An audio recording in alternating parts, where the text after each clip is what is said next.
Pero muy buenas tardes a todos mis amados hermanos, seguidores de esta serie de capacitación misionera. Estamos muy contentos de tenerles con nosotros a nombre del Ministerio Personal, a nombre del ingeniero Ronald Alberto Puentes y de este servidor Miguel Ángel Puentes. Ustedes son muy bienvenidos para el tema de capacitación de este día. Hemos venido desarrollando una temática que titula Un estudio desde Jesús a Constantino el Grande, o sea, desde el primer siglo hasta el cuarto siglo, comienzos del cuarto siglo, porque de ahí en adelante la iglesia tuvo un cambio impresionante, realmente. Como es nuestra costumbre, vamos a pedir la bendición de nuestro Dios para la capacitación de hoy. Por favor, acompáñenos allá en donde se encuentran en una actitud de oración. Muchas gracias. Padre que estás en los cielos, muchas gracias por este lindo día que nos has concedido y gracias porque podemos separar esta hora para estudiar en detalle cómo creció tu iglesia en el primer siglo y cómo debemos nosotros aplicar esa misma estrategia. Acompáñanos. Espíritu de Dios, sé nuestro Maestro. Lo estamos pidiendo en el sagrado nombre de Jesús. Amén. Amén. Bien, nuestro tema de hoy, la lección 5D. O sea, la cuarta parte de la lección 5, los factores del crecimiento y la multiplicación en la iglesia primitiva. Esta será la última parte de este capítulo. Ya en la próxima lección vamos a empezar a ver desde otro punto de vista cómo fue el desarrollo de la iglesia primitiva. Y bien, entonces vamos a continuación a elaborar un repaso de lo que vimos en la lección anterior, porque es muy conveniente ya que hoy es una total continuación de lo que vimos la vez pasada. ¿Cómo penetró silenciosamente el cristianismo en la sociedad romana? Vimos entonces que en primer lugar, por la educación y formación impartida por Jesús. Jesús no solo capacitó a los 12 discípulos, a los 12 apóstoles, no, la iglesia antes de Jesús ascender al cielo, ya según los relatos eran más de 500 personas. En segundo lugar, pues el Pentecostés, la labor del Espíritu Santo en estos primeros creyentes, pues fue muy importante para capacitarlos. En tercer lugar, la actividad dentro de la sociedad. Por eso penetraron tan silenciosamente, porque ellos tuvieron una actividad bien, bien delegada y bien determinada para actuar dentro de la sociedad que hemos venido estudiando. Otro punto que vimos que fue justamente el trabajo e influencia de diáconos y diaconisas. Estamos viendo que se parece muy poco al trabajo de diáconos y diaconisas de hoy, porque ellos eran un servicio completo, no solamente de alimentación, sino también de cuidado a los huérfanos, a las viudas, y en todo sentido para los enfermos, visitación de enfermos, y aprendieron a trazar la palabra, aprendieron a trabajar por las personas para ganarlas para Cristo. Tal es el ejemplo de Esteban, tal es el ejemplo de Felipe, fueron los ganadores de algunos predicadores extraordinarios. Entonces, eso contribuyó mucho. También la confraternidad y el entrenamiento en las casas, iglesias. Recordemos y hemos enfatizado mucho que no se construyeron iglesias. En los primeros siglos no se construyeron iglesias. Eso vino con Constantino de ahí para allá. Pero eran las reuniones en las casas iglesia.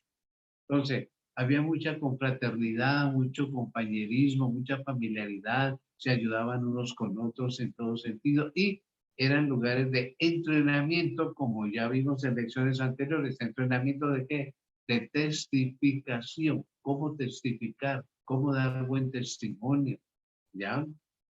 Y también alcanzamos a ver sobre el buen testimonio, efectivamente, cómo las personas debían comportarse, hablar, cómo actuar en esa sociedad. A veces no tenían que decir nada, simplemente actuar, porque como hemos estado viendo, era una sociedad muy degenerada, muy decaída, violenta, sexualmente enloquecida. Había muchos problemas y ver una persona completamente diferente, eso llamaba la atención, obviamente. Entonces, eso hizo que la iglesia pudiera entrar silenciosamente a la sociedad.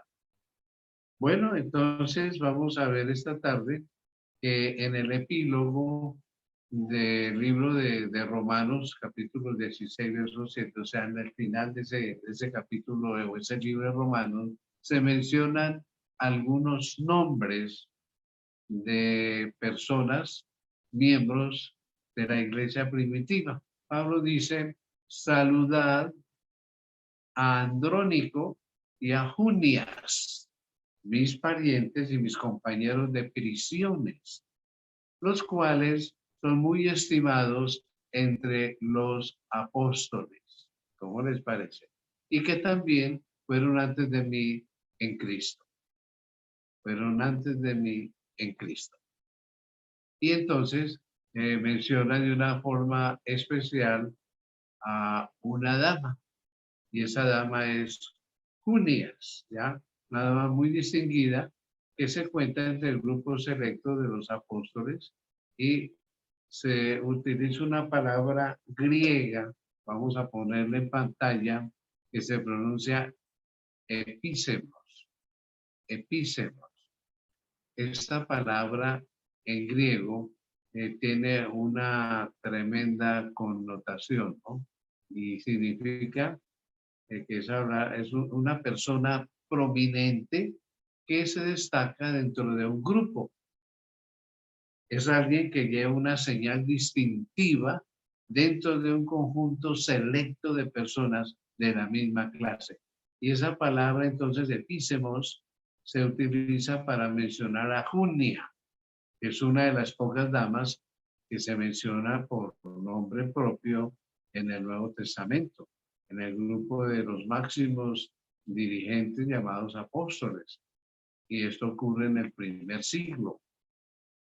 Quizás el nombre de muchas otras damas se omitieron por alguna razón, pero debió haber muchas más damas epícenos, distinguidas, destacadas en el grupo.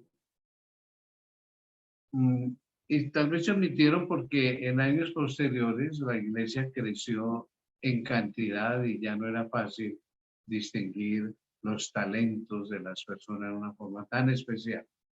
El grupo íntimo de los apóstoles originales no conocieron a esas damas que posteriormente brillaron por su testificación en la iglesia primitiva. Cuando una mujer se convertía al evangelio, pues como vimos en lecciones anteriores, el trato y el valor de la mujer era totalmente nulo.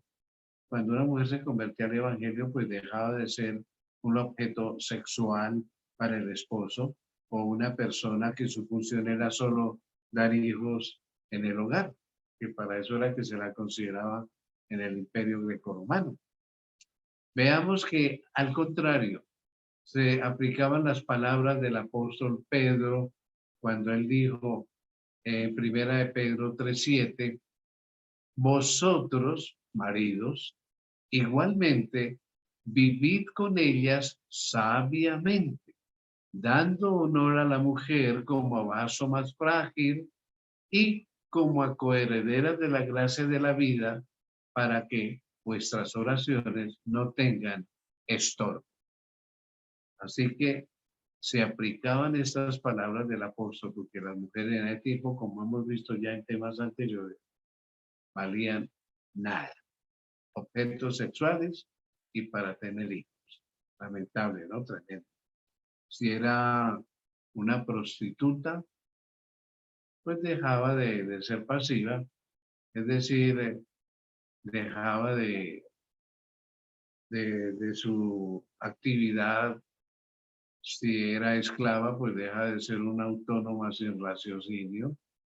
Y miremos que al llegar justamente a la iglesia, pues seguía las palabras del apóstol Pablo en Gálatas 6, 9 y 10, cuando él escribió y dijo, no nos cansemos pues de hacer bien, porque a su tiempo segaremos, si no desmayamos. Así que según tengamos oportunidad, hagamos bien a todos y mayormente a los de la familia de la fe. Por otro lado, miremos que si un esclavo llegaba a la iglesia, no era discriminado por su color, por su raza, por su condición. No, la iglesia, obviamente la iglesia no pudo eliminar la esclavitud porque eso no le competía. Porque ser esclavo en el imperio grecorromano era un asunto cultural, un asunto ya de sociedad, político.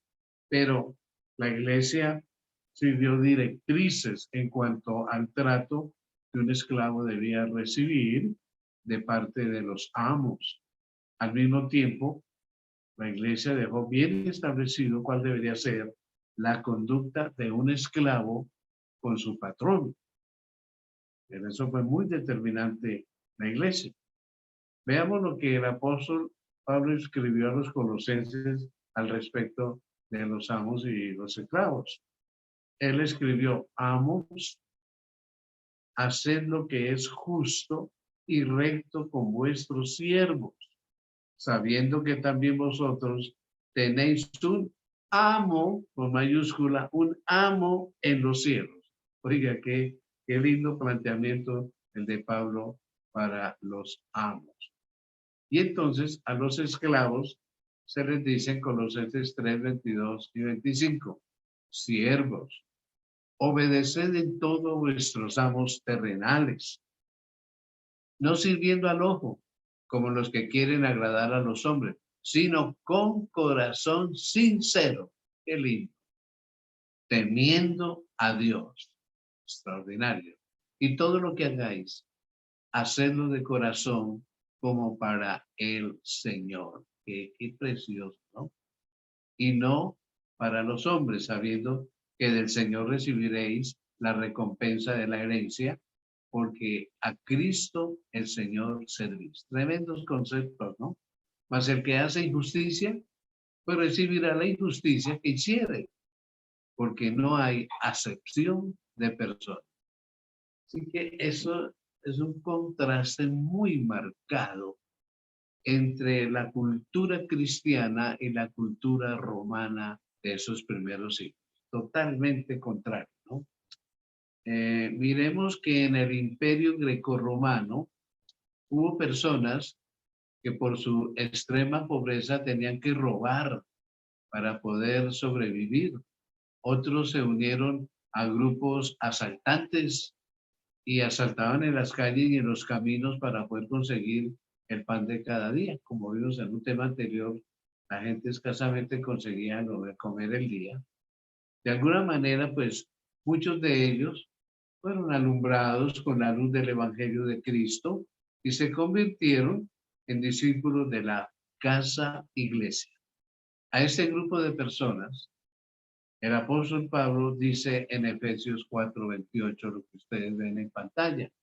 El que hurtaba, no hurte más, sino trabaje, haciendo con sus manos lo que es bueno, para que tenga que compartir con el que padece necesidad. El nuevo converso aprendía un trabajo práctico, se le enseñaba, un arte, una profesión. Era preparado en la iglesia para compartir lo que obtenía. Los líderes no solo los educaban en la palabra, no, había también educación práctica. Hmm, Desafío para nosotros hoy, ¿no? No, converso que no tiene trabajo, que no tiene una profesión, enseñarle algo para que se gane la vida honestamente. Excelente, excelente consejo. Entonces, agreguemos en pantalla lo siguiente, que se nos orientaba para que con su trabajo fueran útiles en la casa, iglesia y en la sociedad. Así que a los nuevos discípulos hubo que ayudarnos a entender que la caridad comienza en la misma casa. En ese aspecto, la casa iglesia llegó a ser una auténtica comunidad. Qué lindo. Los dirigentes entendieron que el evangelio era más que un movimiento místico, religioso, que apartaba a los individuos a una contemplación platónica, digamos, de acontecimientos escatológicos, o sea, del tiempo del fin. No, el mensaje del reino era un estilo de vida que afectaba totalmente a una persona, integralmente. Al aplicar los principios y las enseñanzas de Jesús en la vida de cada individuo, pues la casa de iglesia dejó de ser una teoría muerta y, por el poder de Dios, se transformó en una célula viviente que para poder vivir tenía que reproducirse. Obviamente, la casa iglesia llegó a ser un lugar incomparable. Se puede imaginar usted, no solo evangelizar, sino entrenar para testificar, para ganar a otros y aprender un arte, aprender un oficio para defenderse la vida, compartir el alimento, la ropa. Hombre, esto es algo maravilloso. Esto hizo que la iglesia creciera silenciosa, pero espectacularmente en los primeros siglos. Un ejemplo y un desafío para la iglesia de hoy, de cada uno de nosotros. Miremos que en la sociedad grecorromana, pues había muchas festividades y en cada celebración, pues obviamente no faltaban los banquetes con abundante comida, con abundante vino. Eso mismo sucedía en el plano privado con las diferentes clases sociales. Sin embargo, hubo un desenfreno incontrolable del apetito, ya lo mencionaba en algún tema anterior, y ese incontrolable apetito en la mayor parte de las personas es lo que se llamó las orgías, las bacanales, comían y vivían y bebían indiscriminadamente sin ponerle cuidado a la razón, como animalitos. Hubo un dicho popular que la mayor parte de los individuos aplicaba en su vida. Un hombre es un tonto o un médico cuando llega a los 40 años.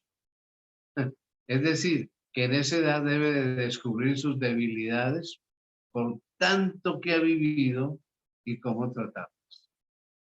A esa edad, y notemos que en el tema anterior vimos que el promedio de edad de la gente en ese tiempo era 40 años. Vivían muy poco porque eran muy desenfrenados en sus hábitos de comida, bebida y sexualidad.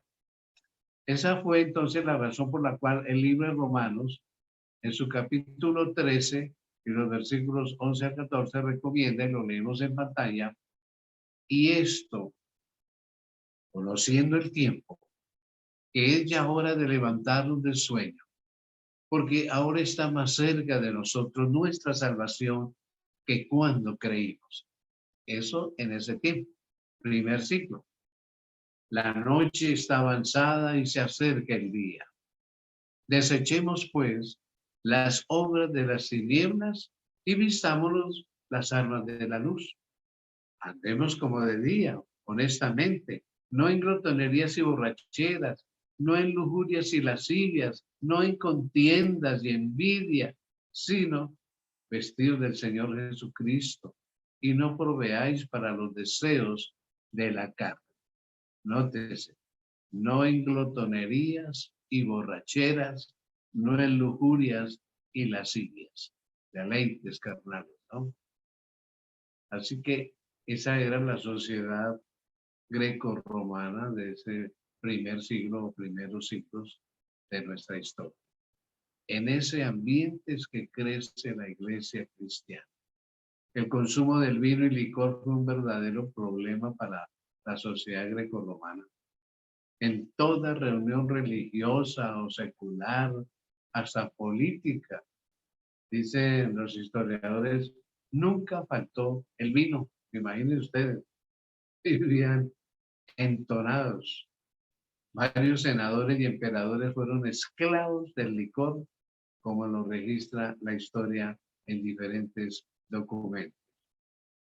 Veamos que el escritor romano Suetonio, al referirse a Tiberio, y Tiberio es el emperador, y él escribe lo siguiente, Suetonio, el nombre de Tiberio Claudio Nerón fue reemplazado por un sobrenombre, Viverius Caldius Mero. Note, Tiberio Claudio Nerón, Viverius Caldius Mero, que significa bebedor de vino caliente sin mezcla de agua, purito, alcohólico. Los especialistas recomendaban el vino puro por estas razones. Ellos decían que despierta el apetito, que el vino ayuda en la digestión y que promueve una larga vida. Pero el promedio de vida era muy escaso en el tiempo. Un libro de recetas llamado Columela, en la parte decimoprimera proporcionaba unas recetas para la fabricación del vino de calidad. Tanto el Antiguo como el Nuevo Testamento aconsejan justamente alejarse del consumo del vino. Recordemos los siguientes pasajes, por ejemplo, Proverbios 23:31. No mires al vino cuando rojea, cuando resplandece su color en la copa. Se entra suavemente, mas el fin, como serpiente, morderá y como áspid dará dolor.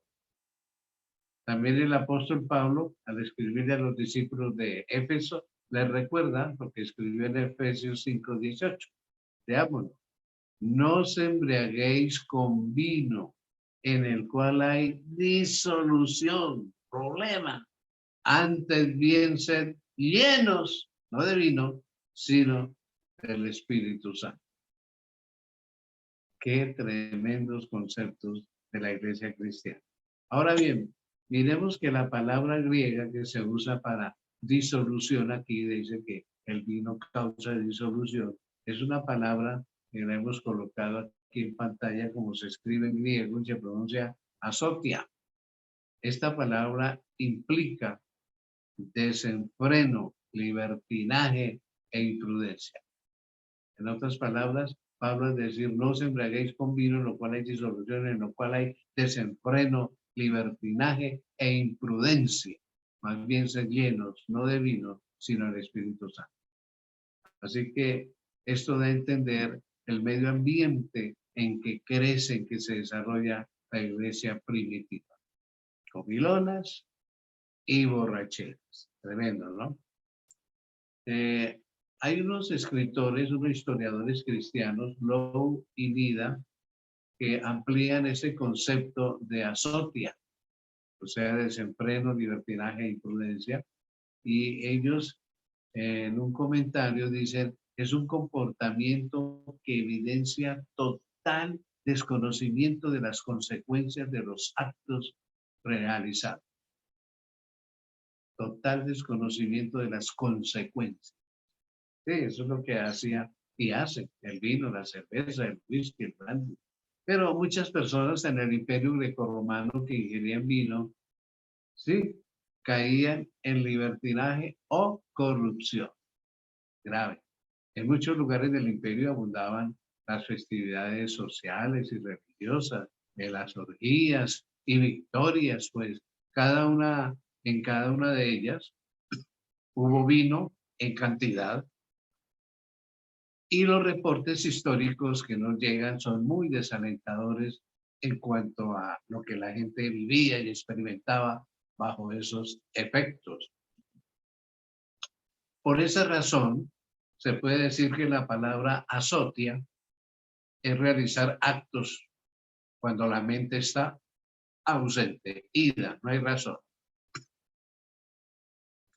Muchas personas al aceptar la nueva fe en Cristo, obviamente, dejaban el licor y las reuniones en donde se servían bebidas alcohólicas.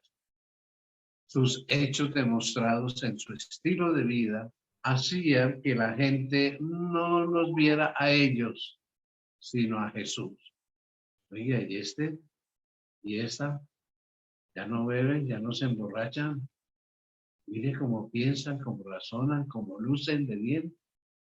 Eso fue lo que hizo que la gente viera el efecto que hacía no el vino, sino el evangelio en la vida de aquellos que lo habían abrazado. Coloquemos en pantalla la mayoría de las casas donde habitaban los cristianos durante los primeros 3 siglos estaban diseminadas en todo el imperio romano. Los que moraban en estas habitaciones aplicaron en sus vidas las palabras de Jesús cuando él dijo lo siguiente, que está aquí en pantalla. Vosotros sois la luz del mundo. Una ciudad asentada sobre un monte obviamente no se puede esconder, ni se enciende una luz y se pone debajo de un almud, sino sobre el candelero y alumbra a todos los que están en casa.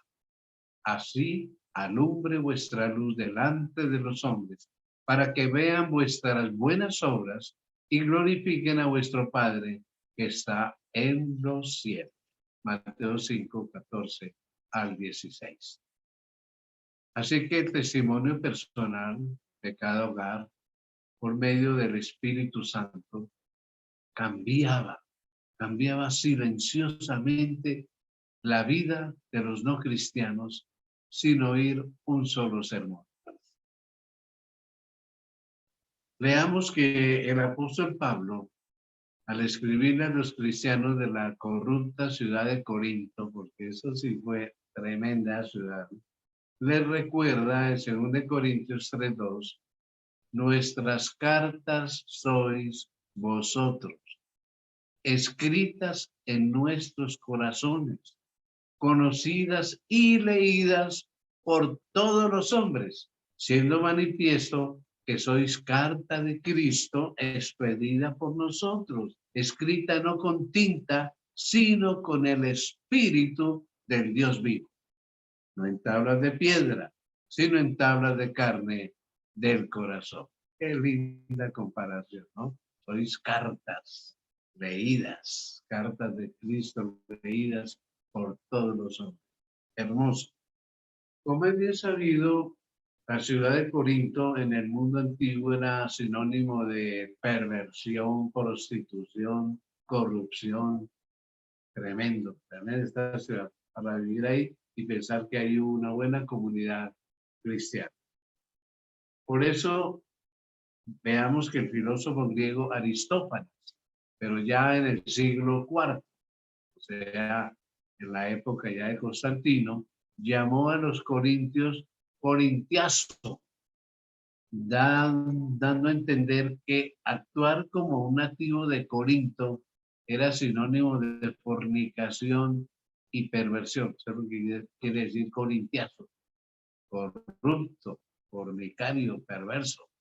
Y otro comentarista de la época añade lo siguiente: la ciudad de Corinto ha sido la ciudad más licenciosa de Grecia y quizás la ciudad más licenciosa de todo el imperio. Tremendo, ¿no? Así que el contexto de la vida de algunos discípulos de las casas iglesias de Corinto antes de conocer a Jesús, pues está resumido por las palabras del apóstol Pablo, escritas en 1 Corintios, justamente a Corintios, capítulo 6 y verso 11. Vamos a leerlo. ¿No sabéis que los injustos no heredarán el reino de Dios. No erréis, ni los fornicarios, ni los idólatras, ni los adúlteros, ni los afeminados, ni los que se echan con varones, ni los ladrones, ni los avaros, ni los borrachos, ni los maldicientes, ni los estafadores heredarán el reino de Dios. Y esto erais algunos, mas ya habéis sido lavados, amén. Ya habéis sido santificados, gloria a Dios. Ya habéis sido justificados en el nombre del Señor Jesús y por el Espíritu de nuestro Dios. Noten el listado que hace Pablo ahí en 1 Corintios para los corintios. ¿Por qué ese listado de avaros, borrachos, maldicientes, estafadores, homosexuales, idólatras, fornicarios, adúlteros, bueno, todo eso que leímos? ¿Por qué? Porque eso era lo que se vivía en una ciudad tan corrupta como Corinto. Y pensar que la iglesia creció asombrosamente en un sitio tan perverso, tan pervertido. La obra de Dios y el buen testimonio, ¿no? Ahora bien, la estrategia de la casa iglesia fue inclusiva, ¿no? ¿Qué quiero decir con eso?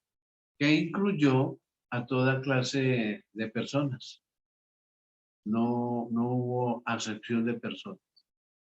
Ella siempre servía a todas las personas que llegaban a las congregaciones tal como era.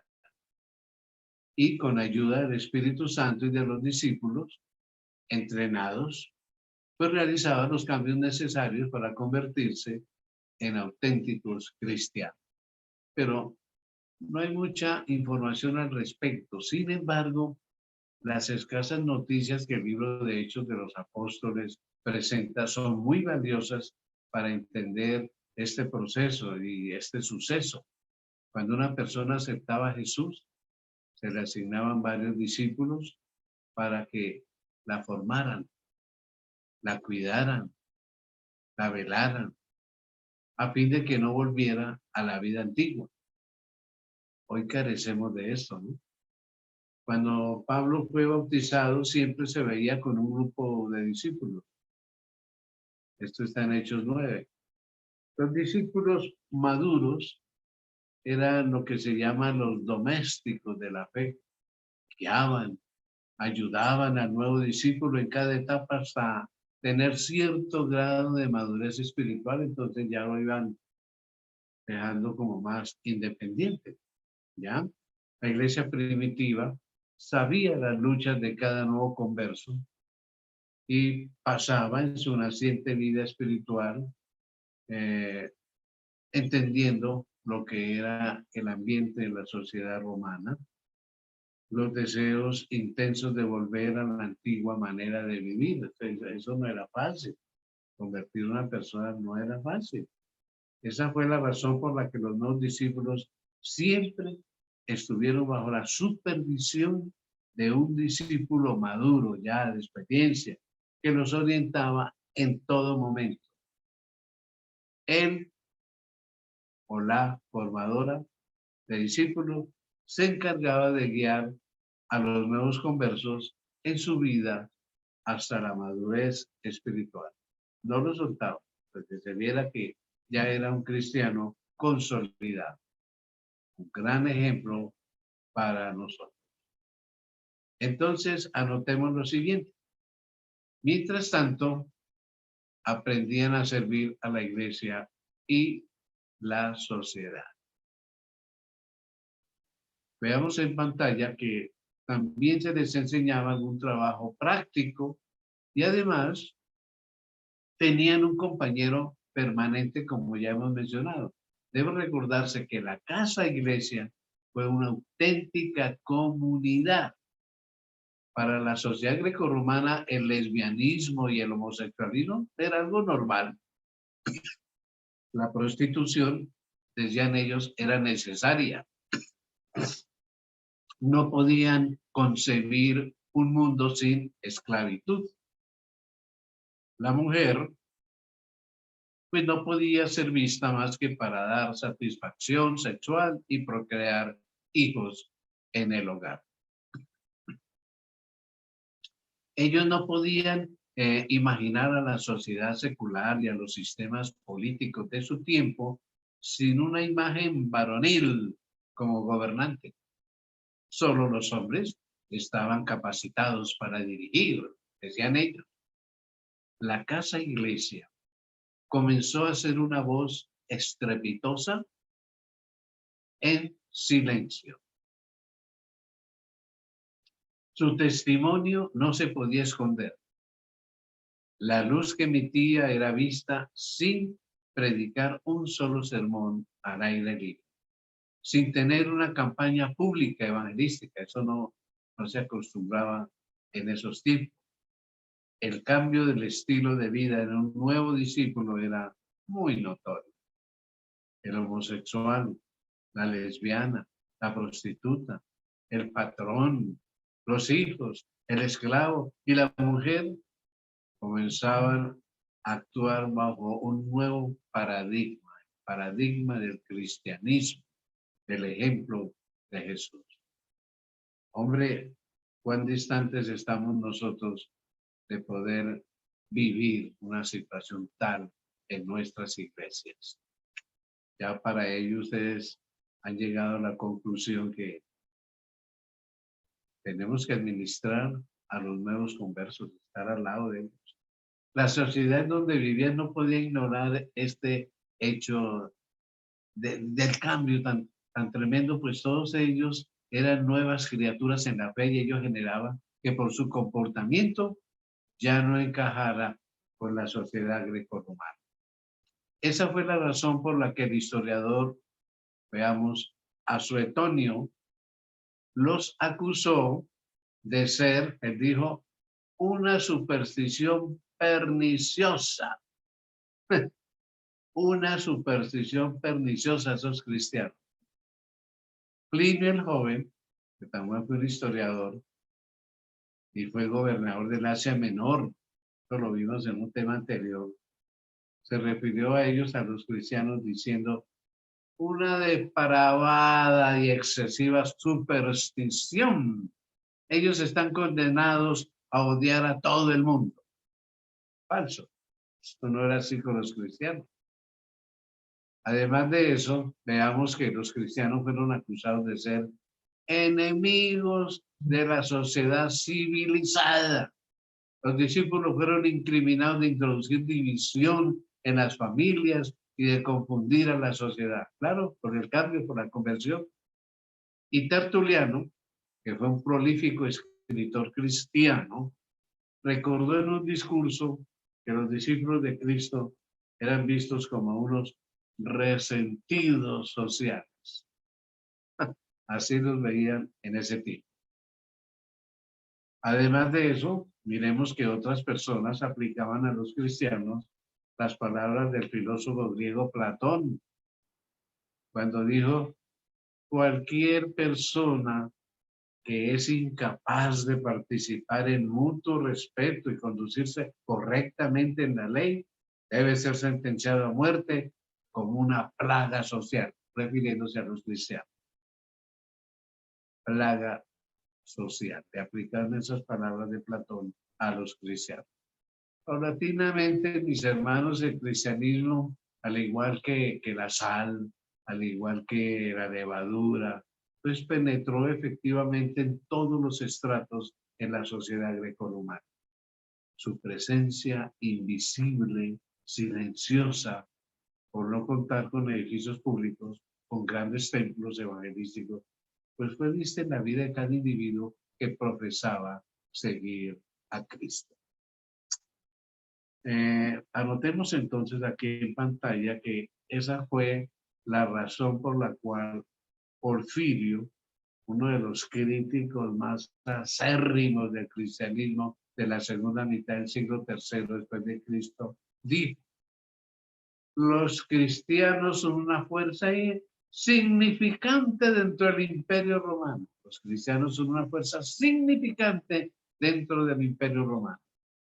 Este personaje trató de desprestigiar desprestigiar la fe de los discípulos y la inspiración de las Santas Escrituras.